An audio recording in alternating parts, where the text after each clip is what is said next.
उत्तर प्रदेश के देवरिया में police encounter, छेड़खानी के आरोपियों से पुलिस की मुठभेड़। एनकाउंटर में आरोपियों के पैर में लगी गोली। छेड़खानी केस में 2 आरोपी अभी भी फरार। 4 मनचलों ने लड़कियों से की थी छेड़खानी।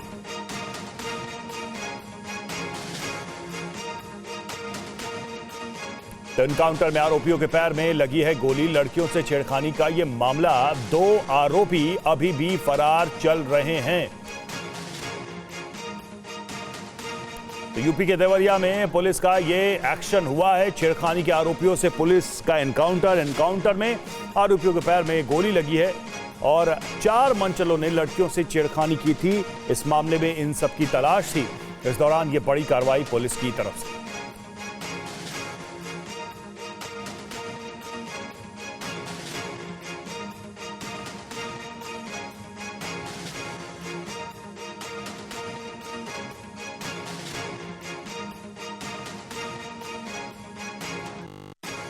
अभियुक्तों द्वारा पुलिस को देख करके उनके ऊपर फायरिंग की गई। पुनः पुलिस के द्वारा जवाबी फायरिंग में जो कार्रवाई की गई उसमें 2 अभियुक्तों के पैर में गोली लगी है और दोनों अभियुक्तों को यहाँ जिला अस्पताल में भर्ती कराया गया है। अभियुक्तों के नाम ऋतिक यादव और धीरज पटेल हैं।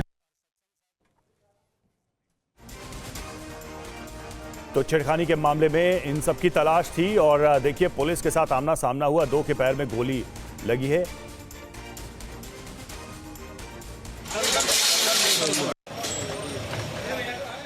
पुलिस को खबर मिली थी कि छेड़खानी करने वाले ये दोनों आरोपी देवरिया के तरकुलवा इलाके में हैं, जहां पुलिस घेराबंदी के दौरान इन बदमाशों ने पुलिस पर फायरिंग कर दी। पुलिस की जवाबी कार्रवाई में दोनों बदमाशों के पैर में गोली लग गई। 4 अक्टूबर को इन बदमाशों ने स्कूल से घर लौट रही 2 लड़कियों के साथ छेड़खानी की थी, जिसका वीडियो सोशल मीडिया पर वायरल हो रहा था। जिसके बाद इन आरोपियों की तलाश की जा रही थी। बाइक पर सवार 4 बदमाशों ने छेड़खानी की थी। 2 आरोपियों की अभी भी तलाश जारी है।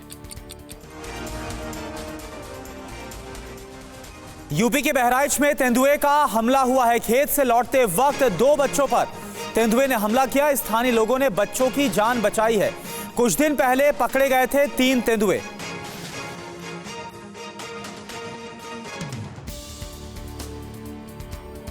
बहराइच में तेंदुए का खौफ बना हुआ है। एक बार फिर तेंदुए ने लोगों पर हमले शुरू कर दिए हैं। ताजा मामला सुजौली थाना क्षेत्र के चफरिया नयापुरवा गांव का है, जहां खेत की रखवाली कर घर लौट रहे 2 बच्चों पर तेंदुए ने हमला कर दिया। बच्चे साइकिल से घर लौट रहे थे। इसी दौरान सड़क किनारे बैठे हुए तेंदुए ने दोनों बच्चों पर हमला कर दिया। बच्चों की चीख पुकार सुनकर स्थानीय ग्रामीण पहुंचे और किसी तरह बच्चों की जान बचाई। दिन दहाड़े हुए इस हमले से एक बार फिर ग्रामीण खौफजदा हैं और प्रशासन से तेंदुए को पकड़ने की मांग कर रहे हैं। अगली खबर भी यूपी के बहराइच से है, जहां एक गांव में मगरमच्छ को लेकर लोग घंटों दहशत में रहे। क्या है पूरा मामला, 30 सेकंड्स में देखिए। सोचिए, अगर आप घर में मौजूद हो और अचानक आपके घर में मगरमच्छ घुस आए। ऐसा ही कुछ हुआ बहराइच के इस गांव में, जहां लोग डरे हुए हैं। मामला सुजौली थाना क्षेत्र के त्रिलोकी गोडी गांव का है, जहां अचानक एक घर में ये मगरमच्छ घुस आया, जिसके बाद लोग जान बचाकर भागने लगे। तुरंत वन विभाग की टीम को मामले की जानकारी दी गई। कड़ी मशक्कत के बाद इस मगरमच्छ को ट्रॉली में लादकर एक नदी के अंदर छोड़ दिया गया। इस मगरमच्छ को देखने के लिए दूर दूर से लोग इस गाँव में पहुँचने लगे। यूपी के संभल में छात्रा ने फांसी लगाकर आत्महत्या कर ली। परिवार का आरोप है कि लड़की पर धर्म बदलकर शादी के लिए एक मुस्लिम लड़का दबाव बना रहा था। ब्लैकमेलिंग से परेशान पॉलिटेक्निक के इस छात्रा ने फांसी लगाकर आत्महत्या कर ली। मामला संभल के कुन्नूर थाना क्षेत्र के मोहल्ला मौसम अली का है। परिवार का आरोप है कि मोहल्ले का एक लड़का इस्लाम धर्म कबूल कर उसे शादी करने के लिए परेशान कर रहा था। शादी के लिए मना करने पर अश्लील वीडियो वायरल करने की धमकी दी जा रही थी। आरोपी ने छात्रा के परिवार को भी जान से मारने की धमकी दी थी। लड़की ने अपने रिश्तेदारों को भी इन धमकियों की जानकारी दी थी। सुबह सभी पुलिस में जाकर शिकायत करने वाले थे, लेकिन इससे पहले ही लड़की ने फांसी लगाकर जान दी थी। उत्तर प्रदेश की सुल्तानपुरी में धार्मिक पोस्ट डालने पर एक स्कूली छात्र को जमकर पीटा गया और माफी मंगवाकर वीडियो सोशल मीडिया पर डाल दी। 11वीं क्लास के एक छात्र ने सोशल मीडिया पर प्रभु राम की एक पोस्ट डाली थी। इसी पोस्ट को लेकर दूसरे धर्म के दबंग छात्रों को गुस्सा आ गया, जिसे लेकर अगले दिन पहले तो छात्र को पीटा गया, फिर मोबाइल से पोस्ट डिलीट करवाकर उससे माफी मंगवाकर वीडियो सोशल मीडिया पर वायरल कर दिया गया। घटना के बाद से बच्चे का परिवार दहशत में है और उसने पुलिस में शिकायत दर्ज करवाई है। पुलिस मामले की जाँच कर रही है। बात यूपी के सहारनपुर की, जहां पर एक बयान पर विवाद इस कदर बढ़ गया कि सड़कों पर हंगामा हो गया। पुलिस ने केस दर्ज करके 13 लोगों को हिरासत में लिया है। तस्वीरें सहारनपुर के थाना कोतवाली देहात के शेखपुरा गांव की हैं, जहां यति नरसिंहानंद के विवादित बयान के खिलाफ विशेष समुदाय के लोग पुलिस को ज्ञापन देने आए थे। इसी दौरान हंगामा शुरू हो गया। हंगामा इस कदर बढ़ गया कि इस दौरान पथराव भी हुआ। हालात को संभालने के लिए पुलिस को हल्का लाठीचार्ज भी करना पड़ा। पुलिस ने केस दर्ज कर कई लोगों को पकड़ा है। पुलिस की तरफ से मुकदमा लिखा जा रहा है और इसमें कड़ी से कड़ी कार्रवाई होगी और जो भी लोग इसमें इन्वॉल्व हैं, जो भी वीडियो में करते हुए दिख रहे हैं, जिनके द्वारा भी ये कॉन्स्पिरेसी की गई है, उनको भी गिरफ्तार किया जाएगा इसमें। और अब बात पश्चिम बंगाल के मेदिनीपुर जिले की, जहां पर एक शख्स की पीट कर ग्रामीणों ने हत्या कर दी। आप देखिए। वीडियो मेदिनीपुर जिले के पताशपुर का है, जहां पिट रहे इस शख्स पर आरोप था कि इसने पड़ोस में रहने वाली एक महिला के साथ पहले रेप किया और फिर उसे कीटनाशक खिलाकर उसकी हत्या कर दी, जिसकी वजह से गांव में गुस्सा था। नाराज गांव वाले पहले इस शख्स को इसके घर से खींचकर बाहर ले आए और फिर सभी ने लाठी डंडों से इसकी इतनी पिटाई की कि ये बदहवास होकर जमीन पर गिर गया। गंभीर हालत में आरोपी को अस्पताल में भर्ती कराया गया, जहां इसकी मौत हो गई। पुलिस फिलहाल इस मामले की जाँच कर रही है। एमपी के भोपाल में ड्रग्स फैक्ट्री पर रेड। जिया फैक्ट्री में 1800 करोड़ की ड्रग्स बरामद की गई। फैक्ट्री में रोज बनता था 25 किलो ड्रग्स।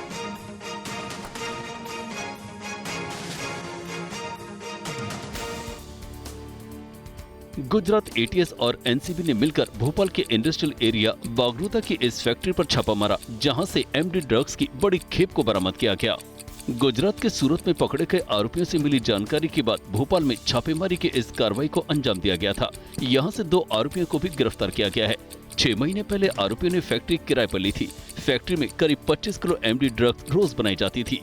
सान्याल प्रकाश इस पूरे मामले का मास्टरमाइंड है। उसी के जरिए बना हुआ ड्रग देश के अलग अलग हिस्सों में भेजा जा रहा था। यूपी के मेरठ में एक हथियार फैक्ट्री का खुलासा हुआ है। दिल्ली क्राइम ब्रांच ने मेरठ की इस फैक्ट्री से हथियारों का जखीरा बरामद किया। आरोपी 15 से 20 हजार में तमंचे बनाकर लोगों को बेचा करता था। 2 आरोपी इस पूरे मामले में गिरफ्तार किए गए। दिल्ली पुलिस की क्राइम ब्रांच की टीम ने कमला मार्केट में एक हथियार सप्लायर को गिरफ्तार किया था। उसके इनपुट पर ही मेरठ में जाकर फैक्ट्री में छापेमारी की गई, जहां पर 14 देसी तमंचे बरामद किए गए। रेड करने पर यह पाया कि वहां पर 14 और बने बनाए जो वेपन्स हैं, कट्टे हैं, देसी कट्टे, वो बने पड़े थे, वहां पर तैयार थे। और 41 बैरल्स जो खाली बैरल्स थी, जिनको आगे हथियार में कन्वर्ट होना था, वो हमें मिली हैं। पनकी, कल्याणपुर और बिठूर में दर्ज साइबर ठगी के मामले की जांच में कानपुर पुलिस को सफलता मिली है। पुलिस ने अंतर्राज्यीय गिरोह के 7 सदस्यों को गिरफ्तार किया। कानपुर में पुलिस ने साइबर ठगी करने वाले 7 जालसाजों को गिरफ्तार किया है। ये 7 लोग ऑनलाइन अपनी जालसाजी का शिकार बनाते थे। खुद को पुलिस अफसर या उनका रिश्तेदार बताकर लोगों को फोन करते थे, उन्हें नौकरी का झांसा देते थे। उसके बाद खातों में रुपए ट्रांसफर करा लेते थे। रुपए मिलते ही फोन कट कर देते थे। पुलिस ने सभी को जेल भेज दिया है, जबकि उनके साथियों की तलाश में छापेमारी कर रही है। इनसे ढेर सारा सामान बरामद हुआ है। 2,25,000, 22,500 रुपये नगद मिले हैं और 5,50,000 रुपये फ्रीज किए गए हैं। यूपी के फिरोजाबाद में फिल्मी स्टाइल में लूट के आरोपी ने पुलिस के सामने सरेंडर किया। चोर व्हील चेयर पर बैठकर सीने पर पोस्टर चस्पा करके थाने पहुंचा। यूपी के अपराधियों में एनकाउंटर का खौफ है। यूपी की पुलिस से उन्हें डर लगने लगा है। जीने की ख्वाहिश में फिरोजाबाद में एक लूट की घटना में शामिल एक बदमाश ने पुलिस के सामने सरेंडर कर दिया। आरोपी शहबाज अपने सीने पर बैनर लगाकर व्हील चेयर पर बैठकर थाने पहुंचा और बोला वो लूट में शामिल था, भविष्य में ऐसी गलती दोबारा नहीं करेगा। पुलिस को उसकी जेब में से लूटे हुए करीब 2200 रुपए बरामद हुए हैं। शिकोहाबाद में पूर्व में लूट की घटना हुई थी, जो जनसेवा केंद्र के वाले के साथ प्रचार कर उसमें ये अभियुक्त था और अपराधी पुलिस के दल से पुलिस के समक्ष एंटर हुआ है। खबर बिहार से। बिहार के रोहतास और कटिहार में दर्दनाक हादसा हो गया, जहां 10 बच्चों की नदी में डूबने से मौत हो गई। बिहार के रोहतास में सोन नदी किनारे पड़े ये शव मासूम बच्चों के हैं, जिनकी उम्र महज 10 से 12 साल के बीच थी। गांव वालों के मुताबिक नदी में नहाते वक्त 6 बच्चों की डूबने से मौत हो गई, जबकि एक बच्चा अब तक लापता है। इसके अलावा रविवार को कटिहार के कुरसेला में तालाब में नहाते समय 4 बच्चे डूब गए। बच्चों की मौत पर सीएम नीतीश कुमार ने संवेदना व्यक्त की है। वहीं सीएम ऑफिस की ओर से मृतकों के परिजनों को 4-4 लाख रुपए की आर्थिक सहायता देने की घोषणा की गई है। हिमाचल प्रदेश में पिछले 2 दिनों से लगातार वंदे भारत ट्रेन पर पथराव की घटनाएं सामने आ रही हैं। ऊना जिले में लगातार दूसरी घटना सामने आई है। लगातार दूसरे दिन हिमाचल प्रदेश के ऊना में वंदे भारत ट्रेन को निशाना बनाया गया। पत्थरबाजी की इस घटना में वंदे भारत ट्रेन के 2 कोच के शीशे टूट गए हैं। बताया जा रहा है कि ट्रेन जब ऊना से चुरूडू टकारला के बीच से गुजर रही थी, उसी दौरान पथराव किया गया। इस घटना की जानकारी वंदे भारत ट्रेन के लोको पायलट ने आरपीएफ को दी, जिसके बाद आरपीएफ घटनास्थल पर पहुंची और जांच शुरू की। हालांकि इस घटना में कोई यात्री घायल नहीं हुआ है और सभी लोग पूरी तरह से सुरक्षित हैं। बता दें कि इससे पहले शनिवार को भी वंदे भारत एक्सप्रेस ट्रेन पर पथराव हुआ था। और मेघालय में लगातार हो रही बारिश से लोगों का जीना मुहाल हो गया है। हालात बद से बदतर हो गए हैं। आलम यह है कि इस आसमानी कहर से लोगों की जान पर बन रही है। ये तस्वीरें मेघालय के वेस्ट गारो हिल्स और साउथ गारो हिल्स जिले की हैं, जहां भूस्खलन और बाढ़ से 10 लोगों की मौत हो गई है। साउथ गारो हिल्स का गसु आपारा भी बुरी तरह से प्रभावित हुआ है, जहां एक पुल बह गया है। पिछले 2 दिनों से यहां लगातार बारिश हो रही है। मूसलाधार बारिश और भूस्खलन से 5 जिले बुरी तरह से प्रभावित हो गए हैं। सीएम कॉनराड संगमा ने गारो हिल्स में चल रही बाढ़ की स्थिति की समीक्षा की। उन्होंने अधिकारियों को आपदा से निपटने के लिए दिशा निर्देश दिए हैं। सीएम ने मृतकों के परिजनों को तत्काल अनुग्रह राशि देने का भी आदेश दिया है। बिहार के मुजफ्फरपुर में लोग बाढ़ की दोहरी मार झेल रहे हैं, जहां पर बागमती नदी का जलस्तर घटने से थोड़ी राहत मिली थी, वहीं लखनदेई नदी का जलस्तर तेजी के साथ बढ़ने के बाद लोग पलायन करने के लिए मजबूर हो गए।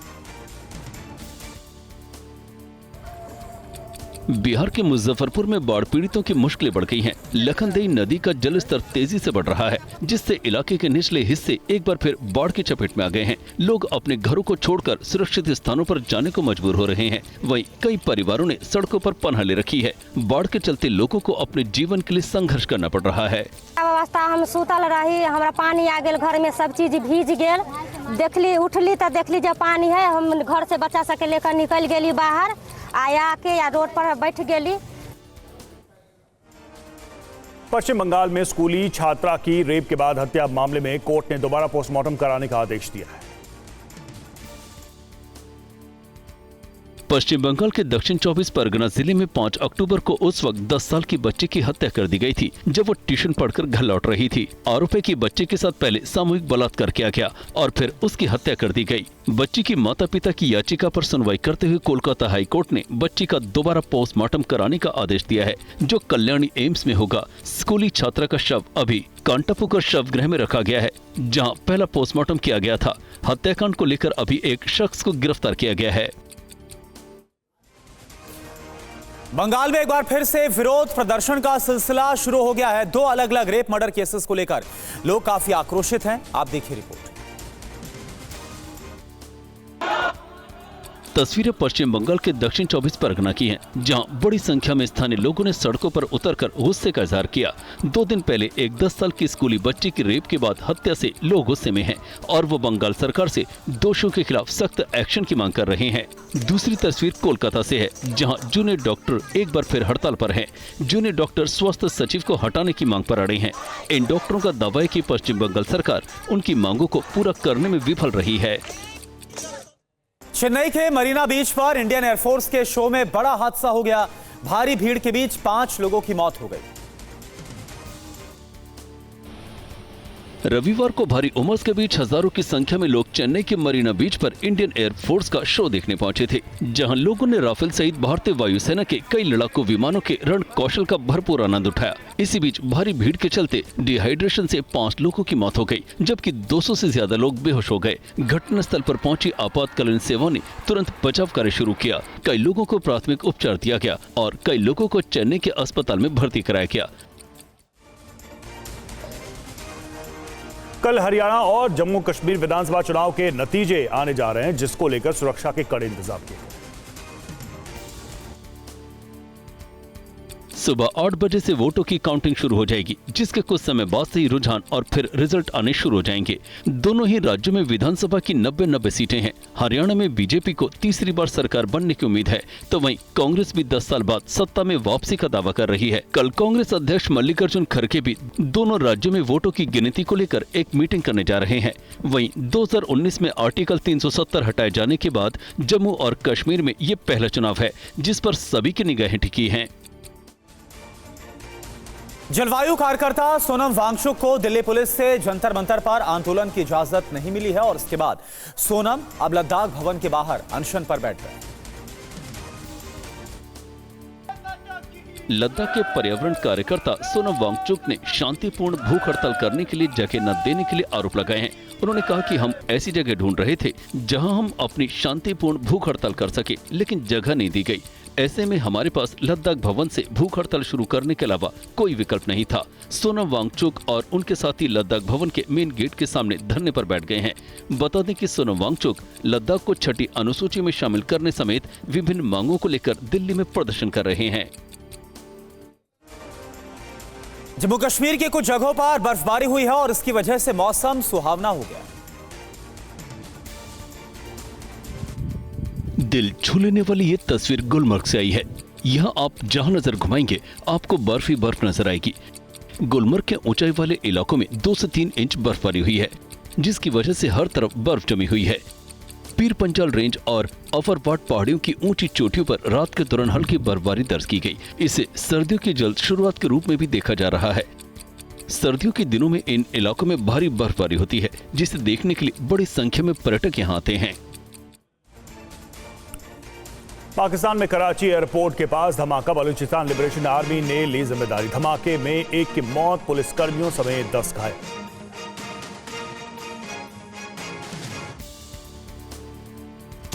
देर रात कराची एयरपोर्ट के पास ये धमाका हुआ, जिसके बाद लोग जान बचाकर इधर उधर भागते नजर आए। धमाका इतना जबरदस्त था कि दूर तक इसकी आवाज सुनाई थी। बलूचिस्तान लिबरेशन आर्मी ने हमले की जिम्मेदारी लेते हुए कहा कि चीन से आए इंजीनियरों के काफिले को टारगेट करते हुए ये हमला किया गया।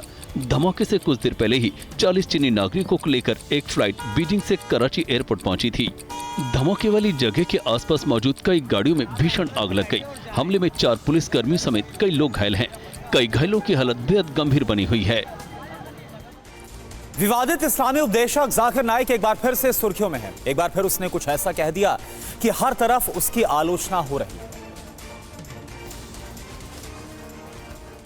जाकिर नाइक इन दिनों पाकिस्तान के दौरे पर है। जाकिर नाइक ने इस बार पाकिस्तान और अमेरिका की तुलना करते हुए बयान दिया है। जाकिर ने कहा कि पाकिस्तान अमेरिका से कहीं बेहतर है। उसने आगे कहा कि पाकिस्तान के बारे में तमाम शिकायतों के बावजूद पाकिस्तान में रहते हुए जन्नत जाने की संभावना अमेरिका की तुलना में सैकड़ों गुना ज्यादा है।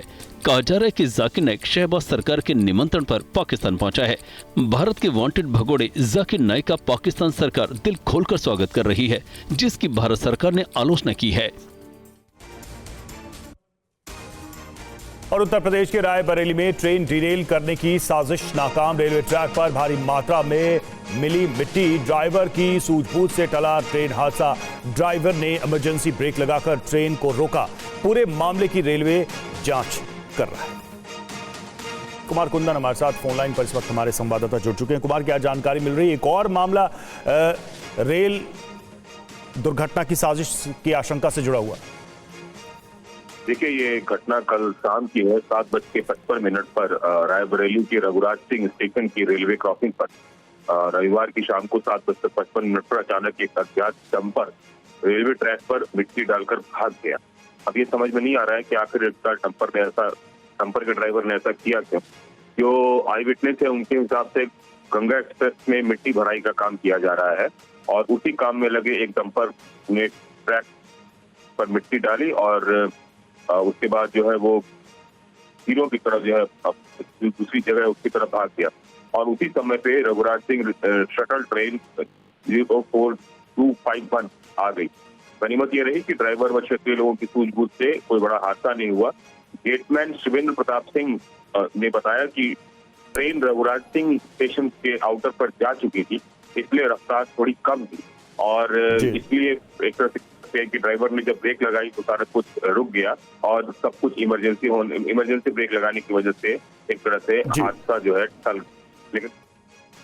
बिल्कुल, लेकिन सवाल कई सारे हैं। बहुत बहुत शुक्रिया कुमार कुंदन आपका हमसे जुड़ने के लिए।